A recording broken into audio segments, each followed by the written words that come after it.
Hello, this is Danny Doyle, and you are watching Chapter 6 of my Fire Emblem Path of Radiance 0% growth playthrough.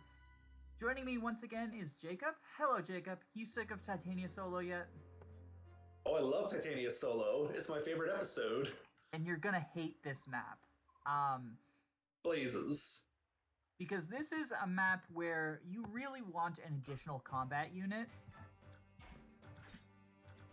I actually really dislike the start of this map so much. I do as well. Full disclosure, once I get to the point where the map actually starts, I'm going to make a save state. This is miserable to play on original hardware, where if you fuck up, you have to just replay this portion. Story-wise, you're sneaking through the woods to cross the border. I know there's some strats you can do where, like, if you put Oscar on, like, the very edge of the forest, you can have him, like, run through some plains tiles and end in a forest space. So it kind of speeds it up a little bit, but it still takes just so long. It's miserable.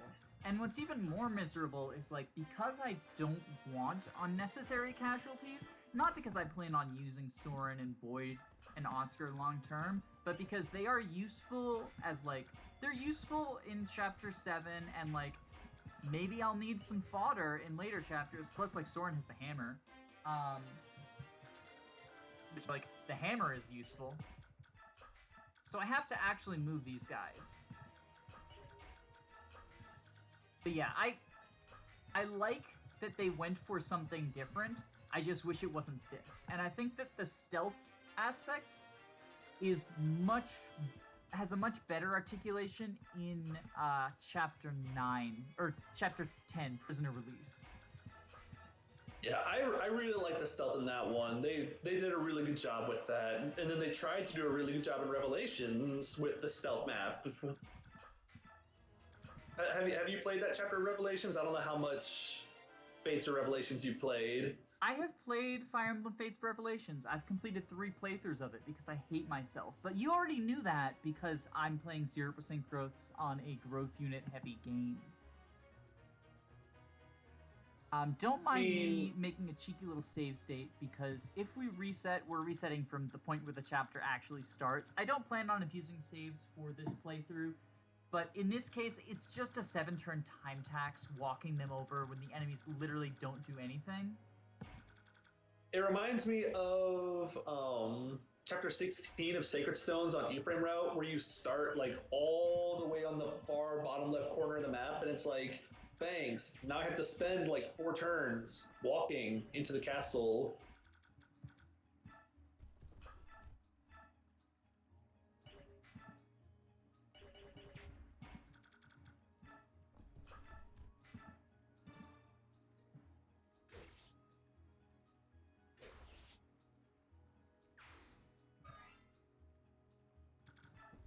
How much move do armor nets have? Is it 5 in this game? I think it's 5. So 1, 2, 3, 4, 5, 1, 2.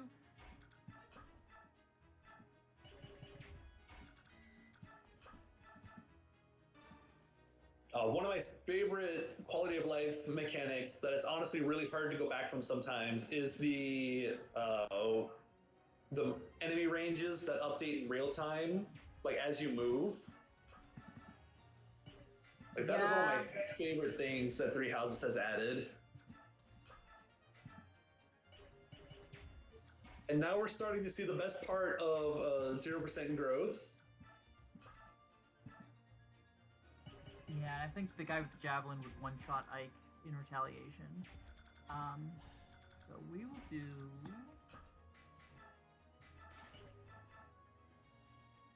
Yeah, so Boyd doesn't get 2 shots. We'll have him wait here. That means the javelin guy can not reach this square where Ike is, this square where Soren is, or the place where Riss is. Thankfully, in hard mode, there's not a ton of people on the on the upper right. In Maniac mode, you have to deal with a bunch of people charging you from the upper right as well. And while your stats are slightly better than 0% growths, they're not so much better that you can hold out against that ridiculous onslaught. So we'll have Soren wind this guy.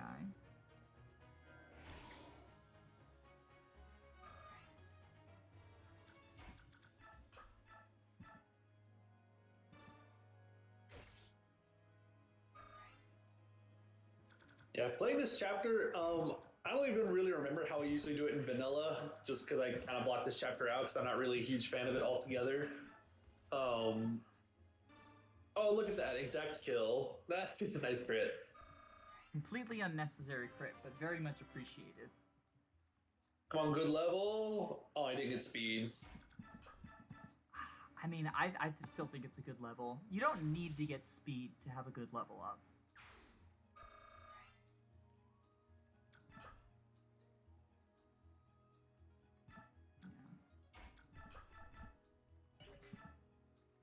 Looking forward to forge names, though. Because I feel like forges are really going to be an answer to a lot of your damage output issues. They are. I haven't decided on... So I don't think I'm going to make a forge on the first opportunity because I'll have so little money that I know in Maniac mode I didn't. And I know I keep comparing the two runs and they're very different from each other, but the thing that they have in common is that your resources are going to be much lower than they would be normally, and your characters are going to be much weaker. So I think it's a useful way to think about it. Let's just look at this. Oscar is like 5-hit KOing this guy, and he does not double. Well, that's because it's only level 4. I should have fed him more kills. Yeah, you probably could have gotten him some more kills if you hadn't, like, 3-turned on the open road map.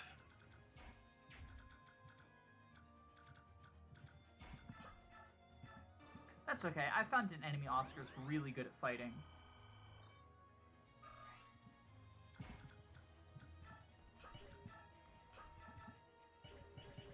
Well, I thought he was at least. So the hammer, I thought about using the hammer here. Probably should have. I can keep this guy in healing AI.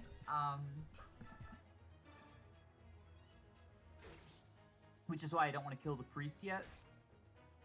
Yeah, I think the only droppable in this map is the does the boss drop like a short spear or something? Yeah, Emil drops a short spear. Okay. Actually, I feel like, is there a poleaxe that drops too, or am I misremembering that? I believe there's a poleaxe that drops in the next chapter. Ooh.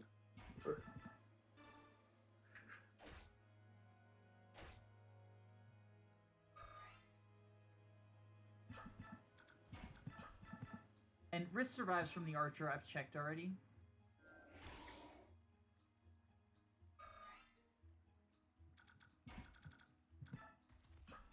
See, everybody has to team up. That's one of the things that I like about 0% growths, is it like... I mean, for starters, it recontextualizes a lot of units and makes units who you otherwise thought of as bad, like, not quite as bad. But I also like the idea that everyone has to team up and take down even just, like, minor enemies. Also, I love how the knight moves before the priest, but because he's in healing AI, he takes the priest's vulnerary and heals himself, then asks the priest to finish the job. I need to heal. Ooh, this might be bad. This was calculated, right? It was not calculated. Blast. I need Boyd for the next chapter. Otherwise, like, I don't necessarily, like, want this to be a perfect run, but I do need him for the next chapter. And I could have done some things better. Again, I'm using this save state. I don't plan on making the normal thing, but this is just a time tax. There's no strategy involved, except for, like, potentially where you want to position people, which Soren's actually in a bad position, but I'll deal with it. This is fine.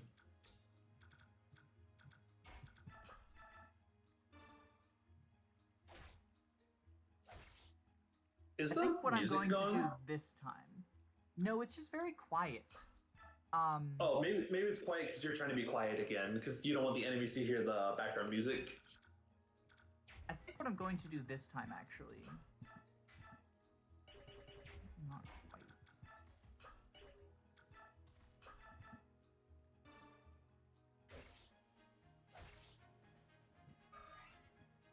think I'm going to give Titania the hammer and just take out the knight all at once so that I don't have to worry about him.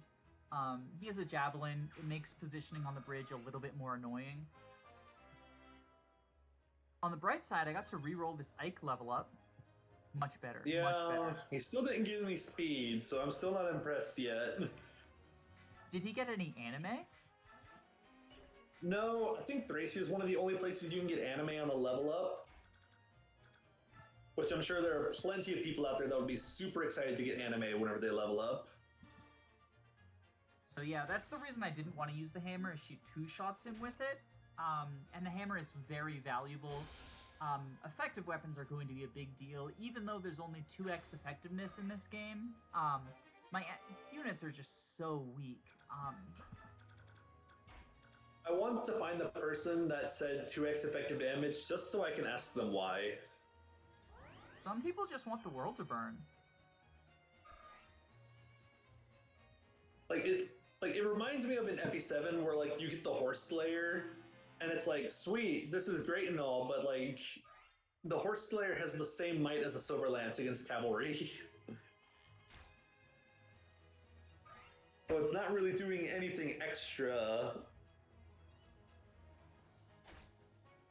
It would always throw me into shock because I played a lot of FE7, a lot of FE8 before I ever touched like any of the later games because I didn't really know how to get them.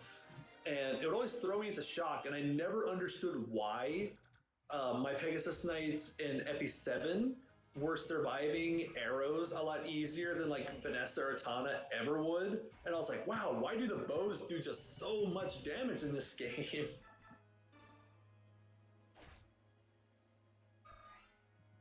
So my hope is that I can avoid. My hope is that I can avoid pulling the soldiers over there.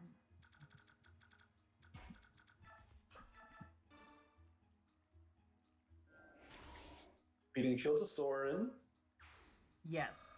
Like I said earlier, I thought about potentially raising him, but like as you can tell, I decided not to this time. I don't think it's a good use of my time.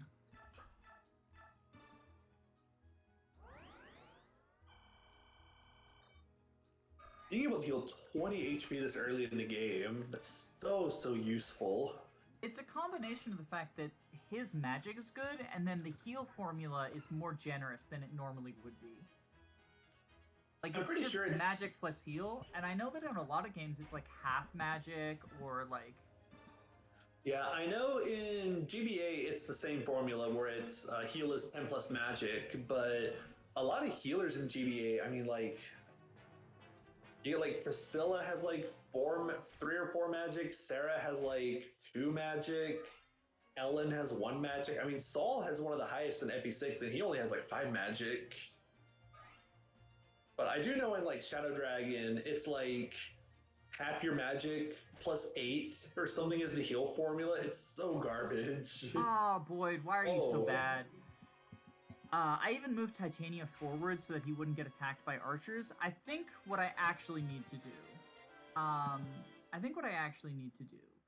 is bait the archer who's in melee range of Boyd into attacking Riss.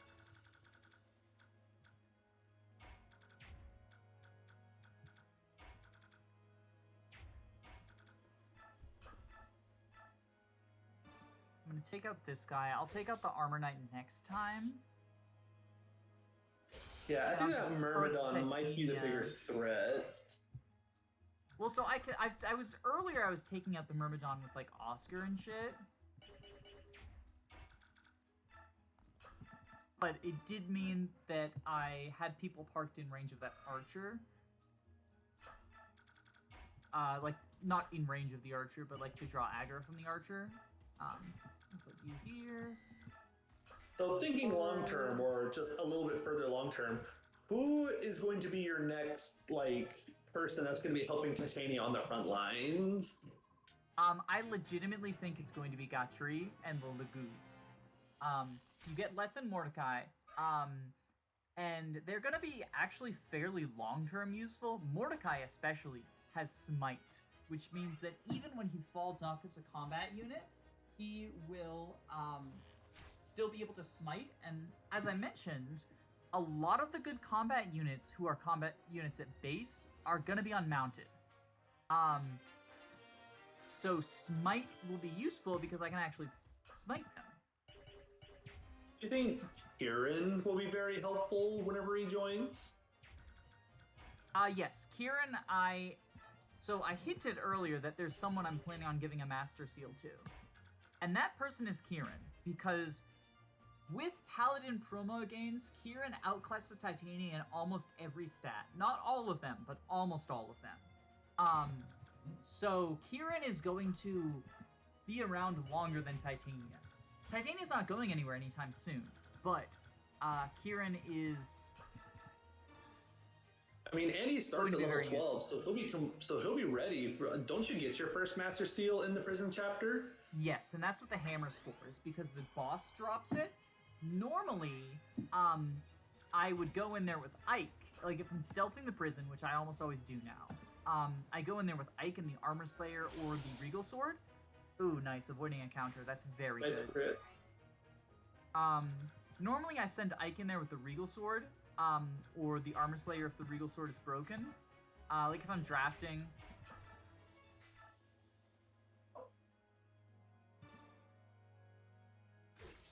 But since Ike's stats are so garbage, I think that even with effective damage, he's not going to be doing much to the boss. Yeah, I think even with the Regal Sword, he's not going to worry. He's not going to do very much.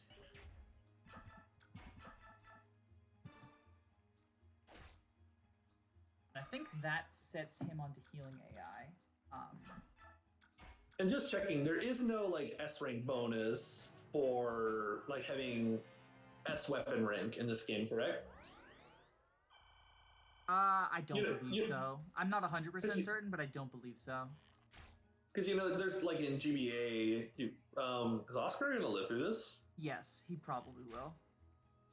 Okay, that archer did so much less damage than the other. I think it's a steel bow, iron bow situation. It would be great if we could see the combat stats, but even if I were masochistic enough to turn on the animations in Path of Radiance do not tell you jack shit. I also successfully avoided pulling the soldier.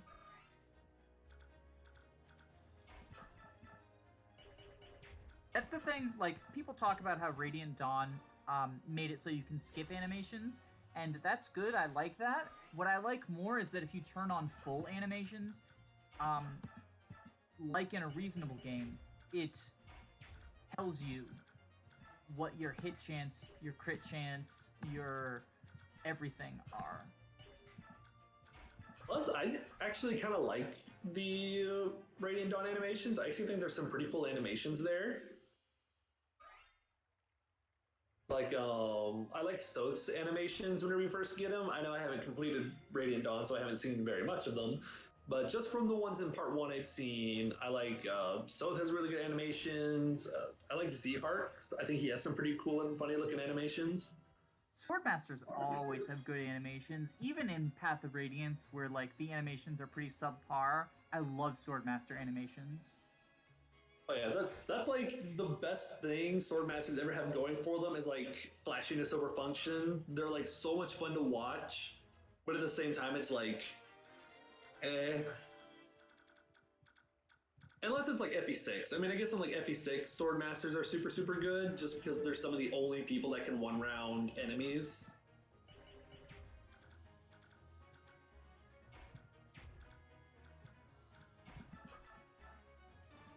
I think I do this, and then I can finish him off with Boyd, who has traditionally been pretty bad at enemy phasing.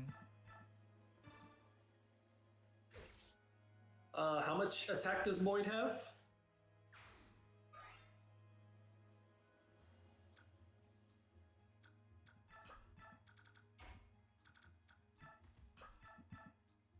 Yeah. Oh, look at that. And then Very good job, I Boyd. can face tank with Oscar in order to prevent Boyd from dying. Because I can't both reach him, like even though it's a javelin.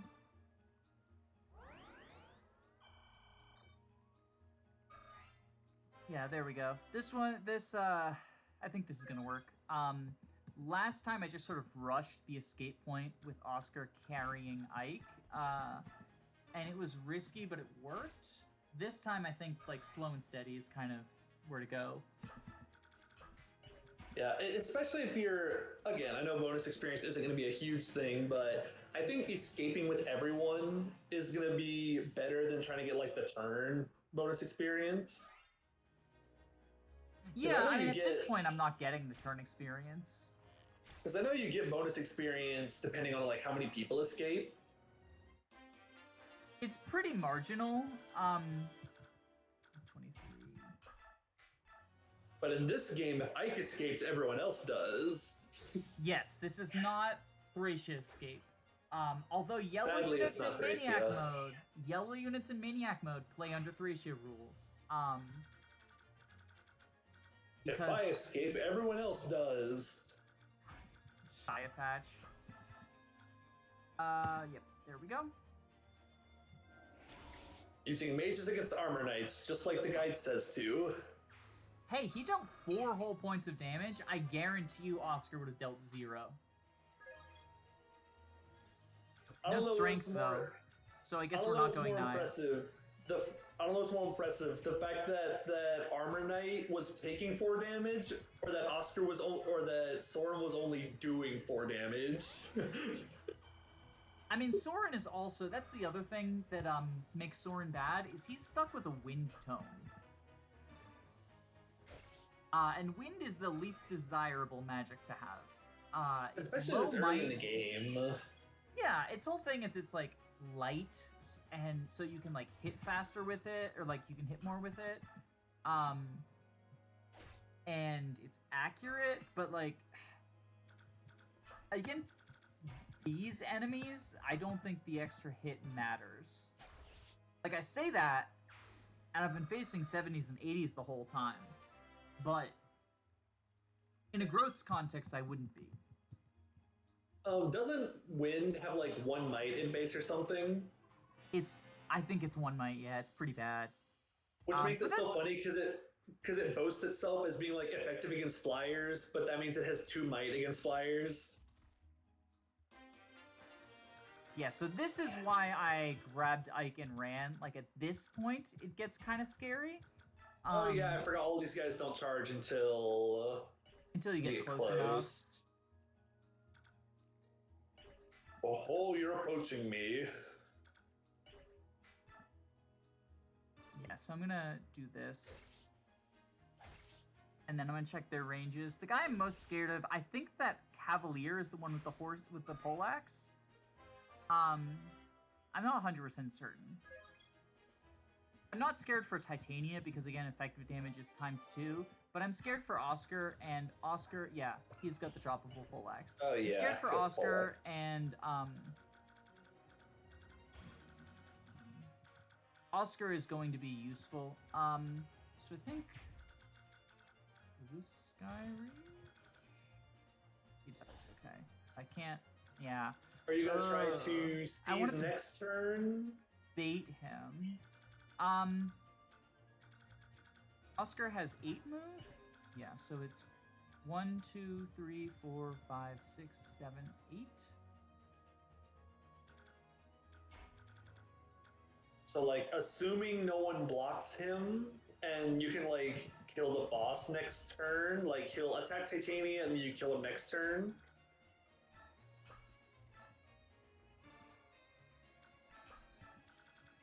Well, so I think Titania has to 2-round him, basically. I also want to potentially use Boyd as bait here. Mage reach anywhere? The mage reaches Boyd. I don't know why I did that. I'm gonna say is he... The mage reaches Boyd, or no, the mage does yeah, the mage reaches Boyd, he doesn't reach Oscar because of Titania. I'm more worried about the poleaxe guy. I'm trying I was gonna say, can Boyd survive mage plus poleaxe? If he can't, it's been fun. I was trying to pull the Poleaxe guy away from Titania because I didn't realize it, but she's only at 25 HP, 22 now. Try me.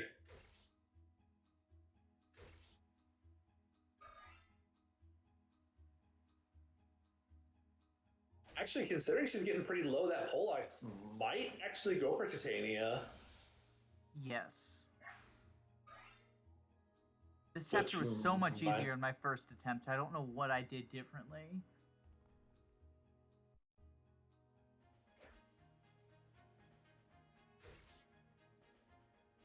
The fun thing about Path of Radiance animations being so slow is you get the tension for the whole time.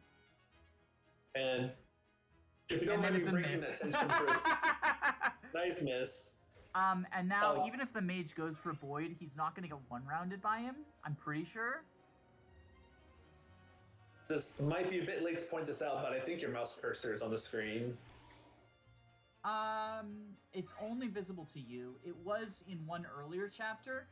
Okay. I didn't, just like I didn't notice my cat had lowered the speed, my cat also turned off the setting where